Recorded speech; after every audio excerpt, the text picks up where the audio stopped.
Check out these useful incoming call settings that can be found on your Poco X, X6 Pro, or even the X7 phone with Hyper OS 2. Most Poco phones, once they are the global version, will be using the default Google Dialer app, which is this one right here. And as you go into it, you'll be taken to this here, then go to where it has the three dots right up here. Tap it on the three dots will give you this, then go to settings, and once you're in the settings section, you're looking for where it says calling accounts.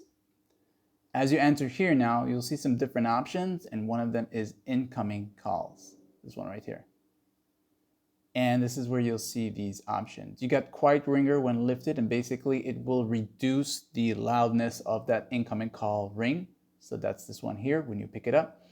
And you also got increase ringtone volume gradually to the level you set it as. So what this does basically is, if you have the ringtone set to maximum like 75%, when that call is coming in, it's gonna start off low and it's gonna keep increasing every time it rings until it reaches to the high set ring sound that you set it to. That's what that does, right? And you can have them on or off if you want to. And finally, flash when ringing. Use the flash to notify you about incoming calls. And what this does is it will use the camera flash here at the back of your Poco phone here, and it'll start flashing when you have an incoming call. And this is going to be great when you want to keep your phone on silent, you're in a meeting, but someone's calling you, you can see that flash and let you know of that incoming call. And that's that. Like and sub.